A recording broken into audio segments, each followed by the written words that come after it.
Hello students, so today we are going to discuss about the evaluation of drugs, right? Natural drugs, herbal drugs.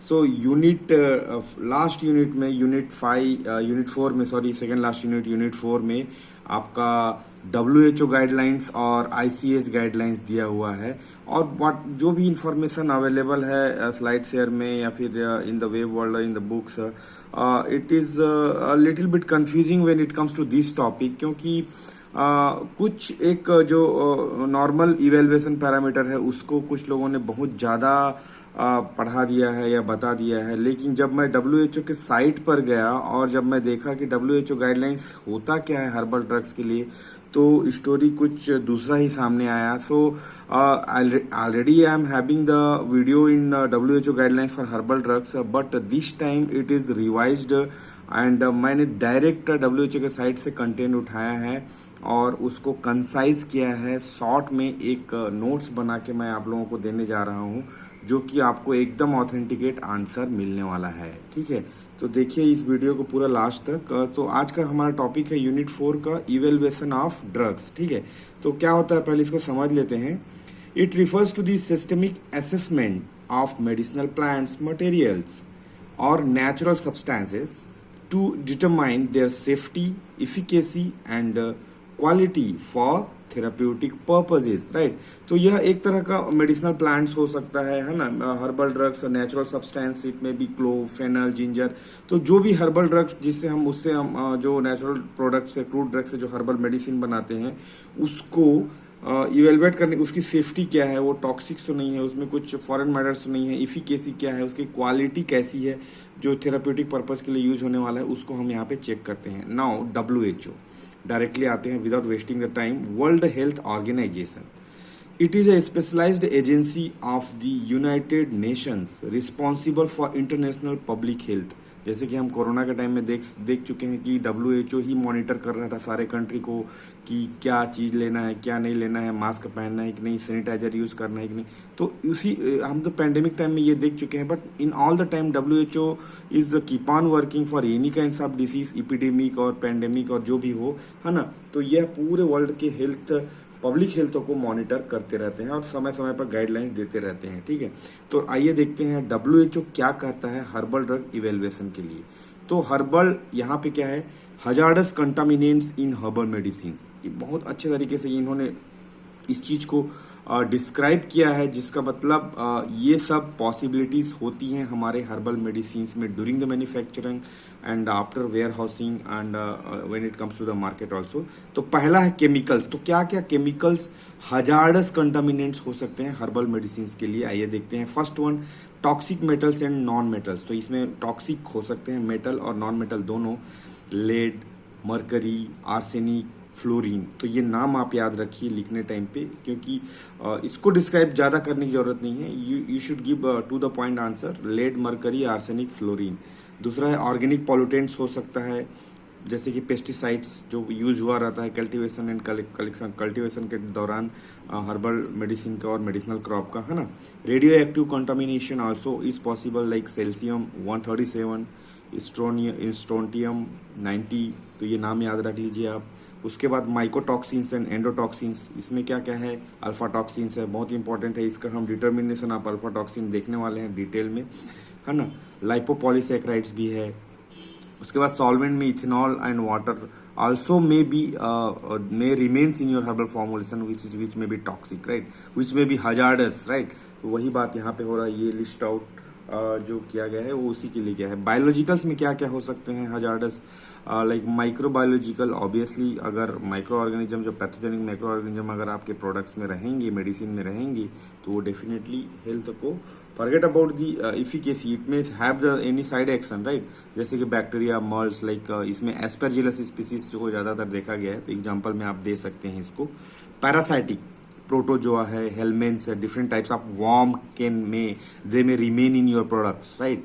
So then agrochemicals. Agrochemical में pesticides में organophosphates जो pesticides है वो कई बार बच जाते हैं मेडिसिन में, है ना। इसलिए इनको डिटरमाइन करना बहुत जरूरी है, इसलिए इसको लिस्ट आउट किया गया है यहाँ पे। रेसिडुअल सॉल्वेंट, अब इथेनॉल है, एसीटोन है, क्योंकि मैन्युफैक्चरिंग के दौरान, फॉर्मुलेशन के दौरान हम लोग बहुत सारे सॉल्वेंट्स यूज करते हैं जो बच जाते हैं, लाइक अशावा रिश्ता में यूज होता है ना, तो वो इस चीज को बोला गया है, इथेनॉल उसमें प्रोड्यूस होता है। तो अब इसमें ये तो हो गया hazardous contaminants of herbal medicine. दूसरा हेडिंग आप क्या डाल सकते हैं या क्या डालना चाहिए, is the assessment of assessment of safety of the herbal medicine और assessing safety of herbal medicine। First one foreign matters.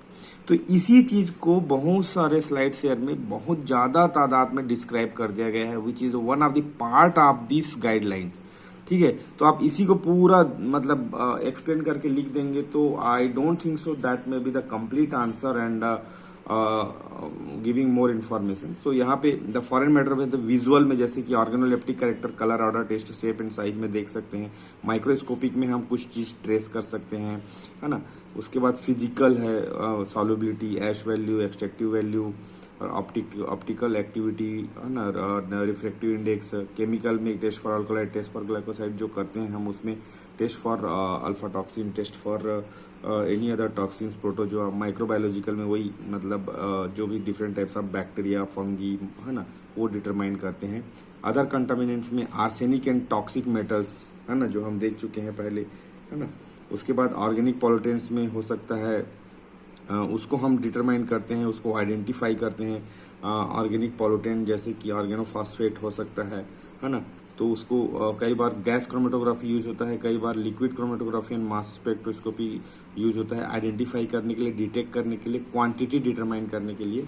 Radio active contaminants उसको गामा स्पेक्ट्रोस्कोपी में डाल के उस कंटामिनेंट्स को, जैसे कि हम ऊपर देख चुके हैं, caesium 137 and strontium 90। Microbial toxins हो सकता है जिनको, जैसे कि bacteria, moulds and other bio content, उसको इलीजा से एंजाइम लिंक्ड इम्यूनोसॉर्बेंट ऐसे, HPLC high performance liquid chromatography, LCMS liquid chromatography and mass spectroscopy, PCR polymerase chain reaction. So ये सब टेक्निक्स हैं जिससे हम माइक्रोबियल टॉक्सिन्स को डिटरमाइन कर सकते हैं हर्बल फॉर्मुलेशन से। माइक्रोबायोलॉजिकल कंटामिनेंट्स हो सकते हैं लाइक बैक्टीरिया, जिसको टोटल प्लेट काउंट मेथड से जैसे हम डिटरमाइन कर सकते हैं, PCR and LAL test which is very famous, है ना। देन रेसिड्यूज जैसे कि पेस्टिसाइड रेसिड्यूज है, उसको GCMS LCMS यूज कर सकते हैं। रेसिडुअल सॉल्वेंट जो भी एसीटोन, इथेनॉल, वो सब रहेंगे, उसको GCMS LCMS DIMS like direct injection and mass spectroscopy से डिटरमाइन कर सकते हैं। और उसके बाद WHO कुछ चीज रिकमेंड करती है, कुछ चीज अपने गाइडलाइंस में देती है, जिसको भी जानना बहुत जरूरी है और लिखना in your answer is very important here. तो ये वो जो गाइडलाइंस है ये है रिकमेंडेड एनालिटिकल मेथड्स। ठीक है, तो first one determination of arsenic and toxic metals, उसके लिए क्या मेथड्स रिकमेंड करती है WHO। तो first one determination of alpha toxins in herbal products, ये इंपॉर्टेंट रहता है कई बार, है ना। मैं खुद मिड एग्जाम में ये पूछ दिया था, तो ये हम एक बार देखेंगे। तो इसमें कुछ स्टेप्स लिए जाते हैं, जैसे अल्फा टॉक्सिन आप डिटरमाइन कर रहे हैं आपने एनी ऑफ द प्रोडक्ट में, जैसे कि वो च्यवनप्राश हो सकता है फॉर एग्जांपल। तो फर्स्ट वन सैंपल प्रिपरेशन हमें कलेक्ट करना पड़ेगा। Collect the sample and grind it if it is grindable, like, है ना। जैसे क्रूड फॉर्म में रहेगा तो उसको अच्छे से ग्राइंड कर लेंगे, अच्छे से पेस्ट बना के, है ना। उसके बाद extraction, extract alpha toxins by methanol. Methanol is the solvent, वहाँ पे अल्फा टॉक्सिन जो सॉल्युबल होके बाहर आ जाता है। एंड सोनिकेशन और सॉक्सलेट भी यूज कर सकते हैं, सॉक्सलेट ऑपरेटर्स फॉर एक्सट्रैक्शन। उसके बाद clean up, remove interfering substance, जो भी दूसरा अदर कंटेंट है other than alpha toxin. Solid phase extraction can be use and liquid partition, है ना, उसको अच्छे से छान के अलग कर लेना है, कहने का मतलब। ठीक है, अब यहाँ पे इतना करने के बाद हमको एनालिसिस करना पड़ेगा इसी अल्फा टॉक्सिन्स का। तो इसमें एनालिसिस में हम क्या देख सकते हैं, extracted and clean alpha toxins for analysis. HPLC with fluorescence detection हम ये अडॉप्ट कर सकते हैं, ये यूज कर सकते हैं। LCMS liquid chromatography and mass spectroscopy use कर सकते हैं। और क्वांटिफाई अल्फा टॉक्सिन्स, कितना तादाद में है, what is the quantity label, right, alpha toxin label in sample based on the peak area. इसमें जो लिक्विड क्रोमेटोग्राफी और HPLC में डिफरेंट पीक आएगा ना, तो what is the area, what is the retention time, वो सब उसका एक मेथड होता है ना, उसमें हम उसको बता पाएंगे कि कितना ज़्यादा है तो it may be dangerous, right. उसके बाद कंफर्मेशन रहता है, confirm the presence of by comparing the result with the established limit. कितना लिमिट होना चाहिए, अगर उससे ज़्यादा है तो ये डेंजरस है करके उसको हम रिपोर्ट कर देंगे। ये हो गया अल्फा टॉक्सिन्स का। ये 5 पॉइंट्स में आप इसको एक्सप्लेन कर सकते हैं। उसके बाद डिटर्मिनेशन ऑफ आर्सेनिक, ये एक और पॉल्यूटेंट है जो आपके हर्बल प्रोडक्ट्स में हो सकता है। इसके लिए भी WHO ने गाइडलाइंस दिया है। Sample preparation, homogenise and weigh and in the digestion vessels we can keep them, and digestion होने के लिए इसको छोड़ेंगे। सेकेंड स्टेप है add HNO3 nitric acid to solubilise arsenic and heat. ठीक है, ये ऐसा करने के बाद उसके बाद filtration, filter the digested sample, analysis, atomic absorption spectroscopy. ध्यान रहिए यहाँ पे LCMS हम यूज नहीं कर रहे हैं, यहाँ पे AAS यूज होते हैं जो कि एटॉमिक एब्जॉर्प्शन स्पेक्ट्रोस्कोपी है। देन क्वांटिफिकेशन, ऑब्वियसली कितनी मात्रा है वो जानना जरूरी है। तो quantify arsenic in the sample based on the calibration curve, right. So उसका एक मेथड होता है AAS में कैसे कैलिब्रेशन करते हैं, तो उससे हम बता पाएंगे कि कितनी मात्रा में वो वहाँ पे मौजूद है। उसके बाद आता है डिटर्मिनेशन ऑफ पेस्टिसाइड रेसिड्यू। ठीक है, यहाँ पे फिर वही 5 मेथड सेम है ऑलमोस्ट, थोड़ा सा यहाँ पे क्लीन अप है, ये चेंज हुआ है। Sample preparation, homogenise and weigh, extraction by suitable solvent and method, clean up, remove interfering substances, analysis by gas and liquid chromatography and mass spectroscopy, quantification, quantify the pesticides. तो pesticide के लिए भी ये method use कर सकते हैं। अब stability testing के लिए भी WHO ने कुछ गाइडलाइंस दिया है जो कि मैं उसके साइट से ही उठाया हूँ। तो आप ये पॉइंट में अगर आंसर करते हैं तो that will be more authenticated and you will get the more chance to get the marks if your evaluator is aware about this, right.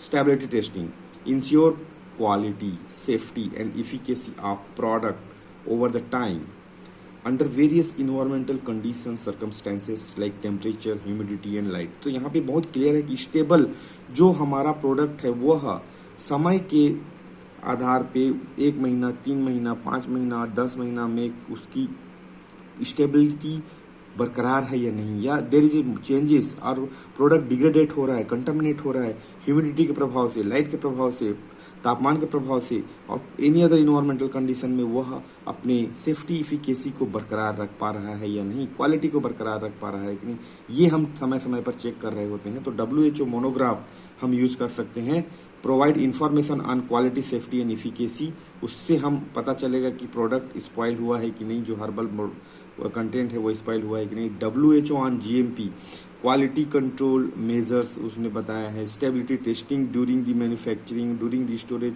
उसने बताया है, उस पर हम चर्चा कर सकते हैं, उस पर हम वो देख सकेंगे, है ना। स्टोरेज कंडीशन पे कुछ गाइडलाइंस है, like based on factor like temperature, humidity, light or the container which we have used to store the particular product. Analytical method can be used, HPLC, UV and visible spectroscopy, FTIR, Fourier transfer, infrared radiation spectroscopy.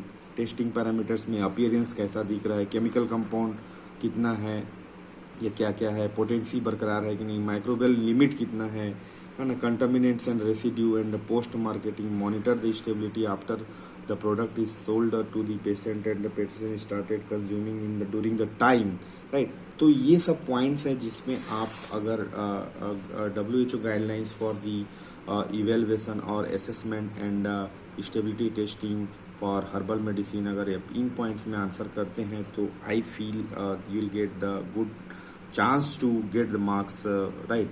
तो आप इसमें यह notes आपको Telegram channel में मिल जाएगा, scan form में, PDF form में, वहाँ से आप डाउनलोड करके आप अपना नोट्स बना सकते हैं, या फिर आप इसको डायरेक्ट भी पढ़ सकते हैं। और समझ में नहीं आता है तो आप वीडियो में जाइए, देखिए, मैंने बातों को सिंप्लीफाई करके आपको बताने की कोशिश की है, तो it may be definitely help you.